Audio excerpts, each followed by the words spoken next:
One. Hi, I'm Lena Klein, and this is Kevin and CJ, and we're going to talk about the NCAA bracket. CJ, what do you think? How is your bracket looking now? Well, everything was decent until Florida Gulf Coast came in and shattered everything. That messed you up too? It pretty much burnt my bracket to the ground. Who is this school anyway? I don't think anyone predicted them. This is only their 11th year in basketball, their first year eligible for the tournament. But I love it. I love it. And I want to see them take out Florida.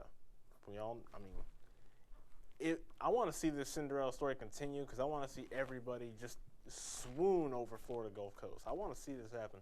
Everyone loves the Cinderella story. What do you think? I don't believe there is a Cinderella story this year. College basketball this year has been actually horrible. Scores from the 40s and 50s. There's no Goliath. Kentucky wasn't even in March Madness this year. There is a lot of parity in college basketball, but this story is different. Florida Gulf Coast don't have enough years on their resume to have a 20-year reunion, and yet they have crashed the college basketball party. And they've done it with an exciting, electric, high-flying style that a lot of schools would kill to have. I mean, the energy is unbelievable. Guys playing above the rim, alley-oops. The fans love it. The country loves that kind of basketball. But is that saying that Florida Gulf Coast is that good, or is their competition that bad? I don't think the competition was necessarily that bad. I mean, you look at Georgetown when they started, they were riding a hot streak. They were riding a hot streak into the tournament, and I think they just ran into a buzzsaw that day. The thing you cannot underestimate is a team that's basically, for all intents and purposes, playing with house money. They're not supposed to be there. There's no pressure on them, so they're not limited by any mental barriers. They're just going out and having fun playing. But do they have the talent to beat Florida? I don't think they have the overall talent and natural ability to beat Florida, but I do believe that they can out-hustle and out-effort a team that, quite frankly, when the lights are on, they sort of wither away. I looked late in the season against Kentucky, a team that didn't make the tournament. Florida didn't make a field goal for the final 7 minutes of the game. Against Tennessee, they were beaten by a much tougher, more physical basketball team. I don't think Florida is tough enough to handle it when the pressure is on. When they're down late, they don't have the guys that can say, I'm going to go and get that shot. I'm going to go and score. We're going to win this game. They don't have those guys. So right now they're playing with this whole mentality, like you said, the whole us against the world mentality. No one knows. No one cares who we are. So they're riding that momentum, and it's not going to last for this entire March, this whole tournament. Eventually, that momentum goes down. Eventually, they'll start making mistakes, and eventually they will lose, and it will most likely be to Florida. I think it will stop at Florida. I just don't see. I honestly believe that if Florida Gulf Coast can get a lead late and step on the gas, Florida is not strong enough mentally to come back from that. So I'm gonna have my eyes on the scoreboard with about 6 minutes left and see where it is. If Florida Gulf Coast is within maybe 8 points, I could see them making a run, taking the lead because Florida is not strong enough. I just don't think that they're strong enough to withstand that kind of rally. And if they're up, then that's it. I could see an Elite Eight appearance for Florida Gulf Coast. Oh, I guess we'll see about that then.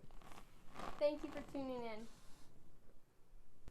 Hi, I'm Julian Seifert, and we're here today to talk about the Miami Heat's hot winning streak.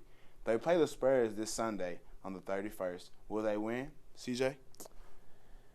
It depends on if San Antonio's got all their big guns rolling. If they have their Tim Duncan, if they have Ginobili, Parker, if they have them all out on the floor, I could see San Antonio pulling the upset, but I'm going to go with my gut and say I'm just going to ride the Miami Heat. They're just too hot, and it's simple. LeBron James right now is the best player on the planet. I don't see them losing for the foreseeable future, so I'm going to roll with the Miami Heat.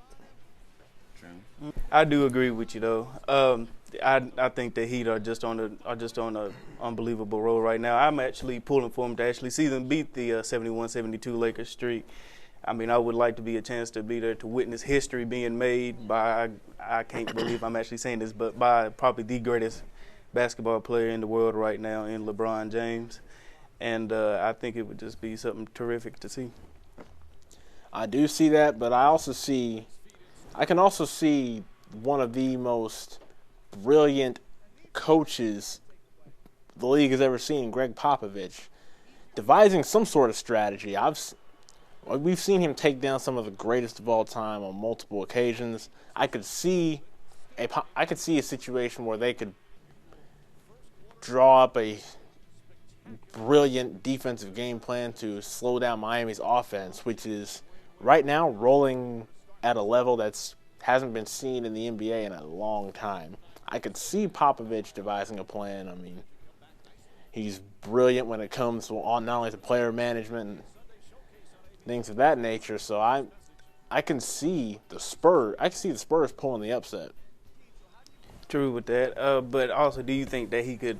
Do you think he would actually care about the Heat's win streak for the moment and probably rest some of his players, as in maybe Tony Parker, maybe Tim Duncan, especially with the daunting task of the playoffs coming up? As for right now, I could actually see him do that. But that's the unpredictable thing about Greg Popovich. You don't know what he's gonna do. That is true. Like, you can remember when he got fined for sitting all 4 of his starters, actually sending them home for a game that, frankly, fans wanted to see, and he gets fined for that. And at the same time, he goes heavy with all their big guns for weeks at a time. So Greg Popovich not only is one of the most brilliant minds, he's also one of the most unpredictable. You don't know what's going to happen, and he's going to do things his way. So it's going to be interesting to see what happens on Sunday. But with his hot streak, will he go into the playoffs? Playoff time, it does get really heated. For all teams, great teams, the Clippers, the Thunder, they have a lot of great teams out there. Do you feel like they'll excel then? Then the question will have to be asked: do those great teams have that extra gear?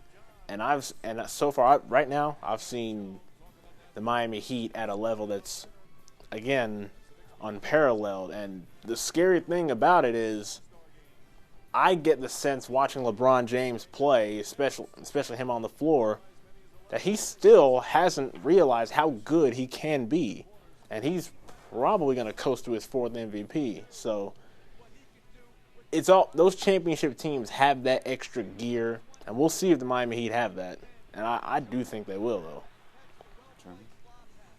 though. Shoot. As for me, can they continue the streak on to the playoffs? I don't think so. I don't think so. I think maybe by the end of the season they'll probably drop a game or two, and probably they may even try to put Greg Popovich and probably rest some of their players probably after they've beaten the streak of the Lakers team. So I don't think this streak will continue to the playoffs. I just think they'll probably just rest up some towards the end and then get ready to, I think, probably breeze through the Eastern Conference on their way to the NBA Finals. I don't know. I wouldn't necessarily say breeze through, because from what I've seen from the Boston Celtics, I mean, I think they pose the greatest. I think they pose the greatest threat to the Miami Heat. I don't think the Celtics could hang in with the Heat for 7 games, though.